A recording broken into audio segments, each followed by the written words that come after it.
I felt that I knew when I was finished in VFX, whereas in games,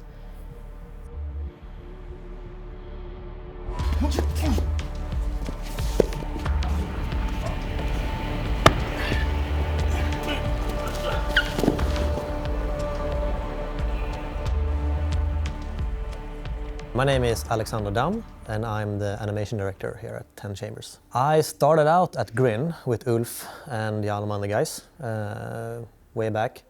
And after that I went to London to a company called Framestore, so worked in the VFX industry. Then came back to Stockholm and spent 6 years at Avalanche Studios. And before joining 10 Chambers, I spent 4 or 5 years at Ubisoft Stockholm. I've always been interested in games and films, stuff like that. I had to do an internship during university. At that time I ended up at Grin. And the first animation I did at Grin, I think it was either a run or a jump for Bionic Commando for Nathan Spencer. And I remember that vividly. Because I worked on it a lot. I got a lot of feedback from my lead, Lars Bonde, amazing guy. It made itself into the game as well, the jump. And it was fun and challenging. It has changed a lot and also not that much. You obviously have things like motion matching and AI driving stuff or neural networks driving locomotion, stuff like that. But in the end, the actual clip that you're using, yeah, you can hand key it or you can use Mocap. The quality on Mocap is better now than it was 20 years ago. But you still need to tweak that motion in the same way as before. And that program hasn't changed much at all. So yeah, it depends on exactly what you're working on, I think. Here at 10 Chambers we do use motion capture a lot. That's also because we're making a game that should feel authentic, realistic, you could say as well. It kind of makes sense for humanoids at least, for us to mocap that data. But we also do a lot of hand keying, of course. The main challenge is to capture what you need, right? Or what you will use in the end. And that's super hard, right? So I think we spent like at least 3, 4, 5 days just going through our shot list and making sure, specifying everything from, categories, locomotion or jumps, or if you want to do a takedown, 2 characters, all right? So you start planning that, what the move should look like. I like to specify the actual clip name as well, so be super specific. You can always go in and add more during the shoot day, of course. It makes it easier when you get the data back. You know exactly what clip you're expecting to get and what it should be. So I think that's the most challenging bit. And then of course on the day, to make sure you don't miss anything, like is the actor standing in the correct pose, is he shuffling his feet too much or too little, getting the correct attitude, all those things. It's a fun day, but yeah, you do get mentally exhausted after days like that. But usually we bring more than one animator to the shoot. So we have multiple eyes on each shot, basically. I mean, we were lucky to have Niklas on the shoot, which is a super experienced stunt actor and actor. So he has done this multiple times. With him, it's almost like, okay, we need to capture a timeline for aim. And he knows exactly what he needs to do. So then it's more, we can spend more time on the creative part of it and not the technical, like the feet placement. We can say, okay, it should feel more like this or that. It can be a lot. Depends on how much you want to tweak it. So you need to make sure it's the correct length for what you need. The poses need to be corrected. The timing needs to be changed. You can spend months cleaning data. And then of course, it depends on how complex the thing is as well. A run cycle is much easier and quicker to do than a takedown with 2 characters. A cycle or a loop, so it's an animation that is designed to be able to loop, right? So it doesn't have a start or an end. So that could be a character standing in a place, looking around. Or it could be a walk cycle, so you can play the short clip multiple times after each other, so the character can walk across a room, even if you only have 1 or 2 steps. Back in the days, I think we used to do like one step. If you can get more steps in, that's better. And then if you use motion matching, you can have a longer loop more naturally. It depends a little bit. Motion matching is basically a database of animation clips, and then you have like a search engine that picks the correct clip for the correct time.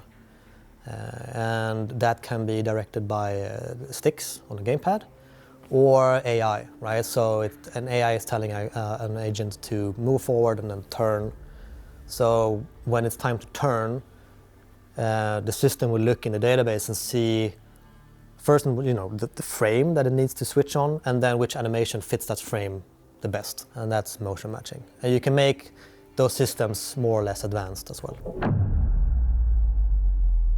We don't animate doors, not yet, here at least. But like if you have small robots or a drone that's landing, stuff like that, that's more mechanical animation. We recently added a drill robot to the game. That was super fun for Nikki, one of our senior animators, to animate. It looks amazing. It's like walking up a door and then start to drill. And those things are usually very satisfying for an animator to do because you can create something quickly. And it's a made-up thing as well. Nobody knows how that would move. You want to make it authentic because you can see that it's mechanical. But it's usually very straightforward. You can play around a lot with it. So very satisfying to make those kind of animations, I think. Making a vault door feel massive, that's a tricky one, right? Because it needs to feel massive, but it can't be moving too slow. Because if you have big and heavy things, they usually tend to move slower. Or it's harder for them to change direction. But so, in that case, it will be, okay, it starts to move slowly, and then it will slow down as well. You don't really have that much to play with. But like if you would do a giant character, you could mocap that actually. If you would mocap it, you would ask the actor to do the action quicker in real life, and then you would slow it down in post. Basically makes the actor work harder, right, to stop his body part, the arms. So when you slow it down, it feels like it's heavier because it takes more effort for him to slow down. So that's kind of how you try and make things heavier, so yeah, but it depends, of course. Yeah, I would say that there is a lot of differences between GTFO and Den Wolf. Den Wolf is more, it will be a more complex animation systems in there. I wouldn't say more bespoke animations because they were super unique and bespoke animation in GTFO, but they weren't worked on as much as we are working on animations right now in Den Wolves. And they didn't need to be in the GTFO either. So it's a fine balance of, how much work do you put in something, right? Until, for it to pay off, but not do too much work because no one's going to notice. And it's going to be a lot more animations in Den Wolf as well. More characters and faction, stuff like that. Different types of animations. We have humans, robots, flying things, and more than 2 legs. Yeah.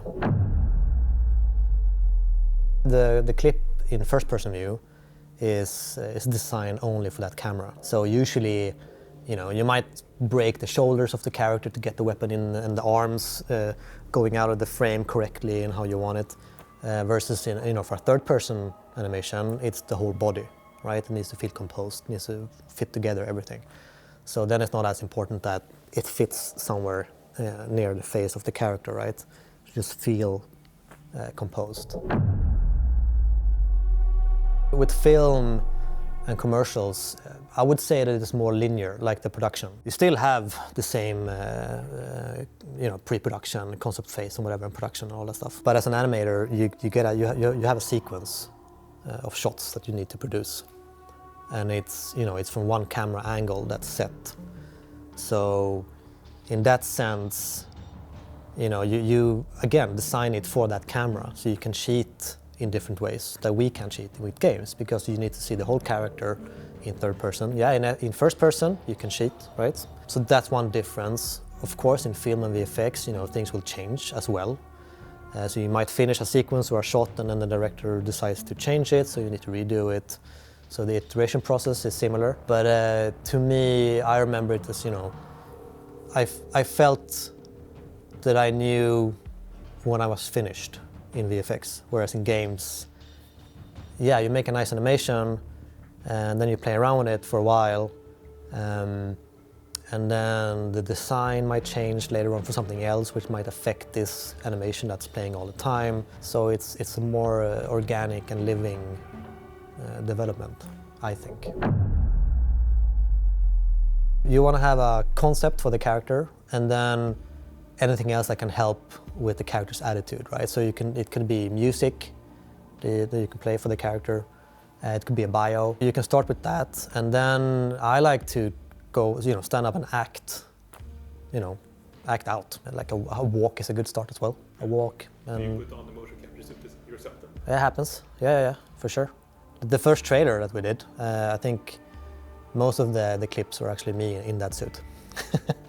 bowman and a character in the chair. It helps to act it out. And then of course there might be coming things from the creative director, from Ulf, like this is how these guys should feel, this is the faction that they're part of, and there might be a background, story background, stuff like that. So you try to weave all of that together. And then of course collaborating with the game designers and everyone else to try to figure out what we need for the character. And then it's just finished. And then it's finished. Yeah. No, okay. Do you want me to like elaborate the whole production? To try and figure out what type of animation you want to do, and actually try and focus on that a little bit. If you want a job in games, don't do film, don't do VFX type of animations. Like don't do a shot sequence with creatures and stuff like that. If you like FPS games, do an FPS weapon animation. Do a couple of cycles. Of course, do some sequences if you want to, but try and make them a little bit gaming-oriented and stuff like that. I can't say all of them, right? I mean, it's always the latest animation. That's those are my favorites. Because you get used to the other ones as well, right? You have to be careful when you're working on a project for so long that you don't go back and change stuff that's working. Right? You need to remember why they worked. So I usually, I get excited by new things. Let's say the robot then, the drill. Yeah. Awesome. Thank you. Thank you. Divided the enemies line up one by one like a real foot soldier. Stand my ground when I stare them down, cause they can't control us.